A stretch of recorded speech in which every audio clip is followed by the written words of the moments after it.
acara pada malam ini adalah acara gelar Mocopat rutin malam Jumat Kliwon yang diadakan oleh Yayasan Mocopat Among Tani Mojopahit yang bertempat di Pendopo Agung Trowulan Mojokerto. Sedangkan Mocopat sendiri itu ada yang bilang bahwa Mocopat itu moco papat-papat atau membaca empat-empat.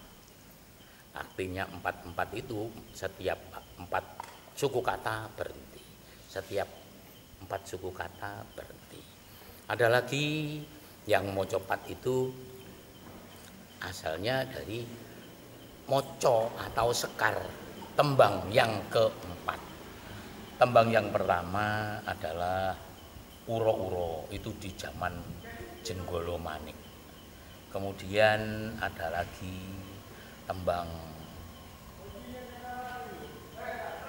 Raifan, itu di zaman Mojopahit.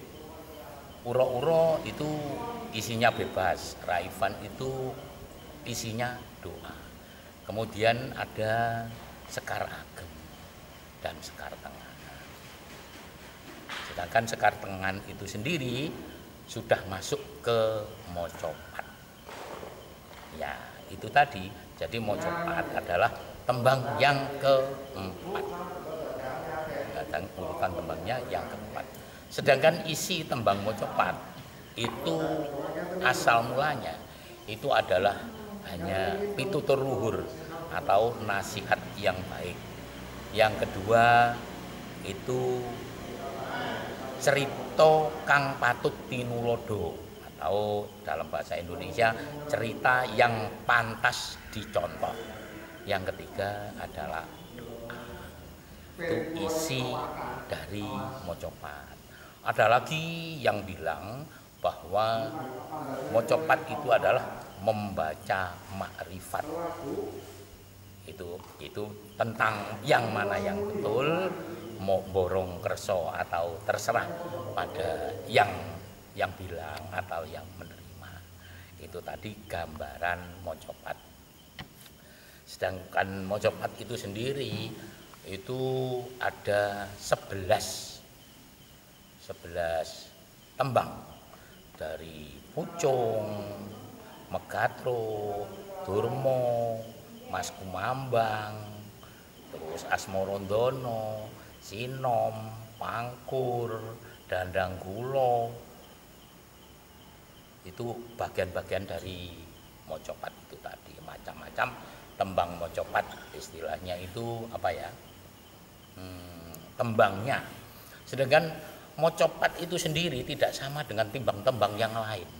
Kalau tembang yang lain itu mardika, bebas.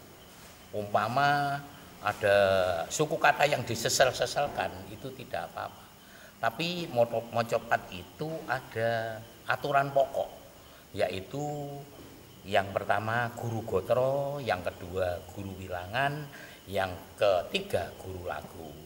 Guru gotro adalah banyaknya kalimat dalam satu bait. Sedangkan guru wilangan adalah banyaknya suku kata pada setiap kalimat.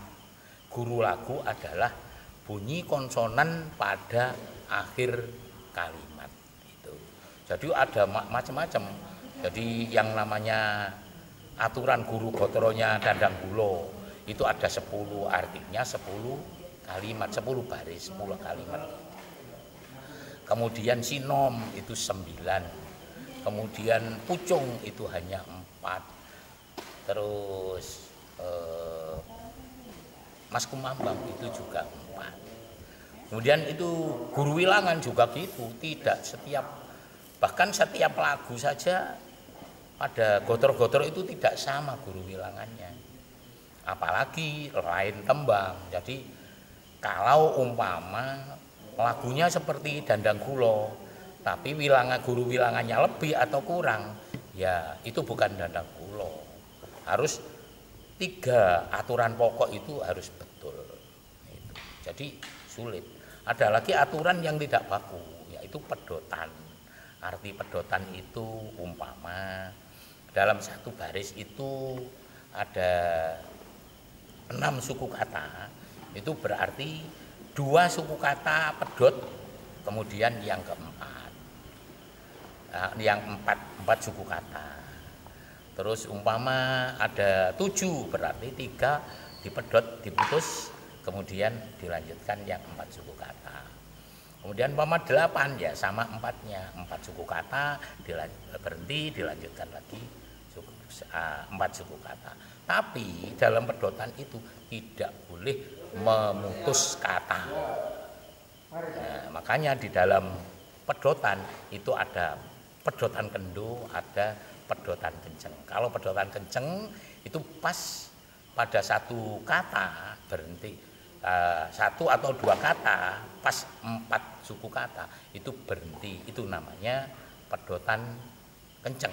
Bisa berhenti tarik nafas.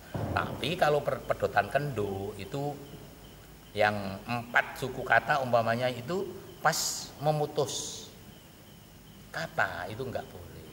Harus pedotannya kendo, dipanjangkan dikit, dilanjutkan, nanti setelah akhir kata berhenti. Kalau tidak kuat nafasnya, kalau kuat dilanjut. Itu aturan-aturan mocopat. Sedangkan mocopat sendiri itu dalam sejarah mocopat itu adalah yang memulai itu para wali sebagai sarana dakwah kepada masyarakat Jawa yang waktu itu masih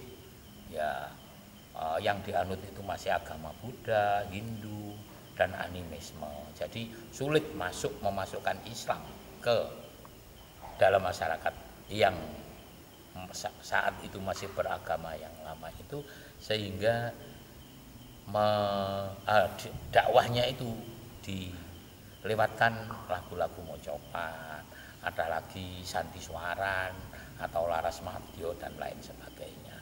Itu tinggalan-tinggalan semacam itu masih ada di museum-museum seperti Museum Tembi itu di Bantul, itu masih ada. Jadi demikianlah penjelasan-penjelasan yang bisa saya sampaikan tentang mocopat.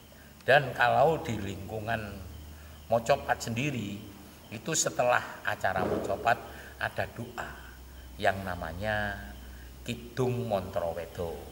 Ada yang mengatakan itu Kidung Rumeksa ing wengi.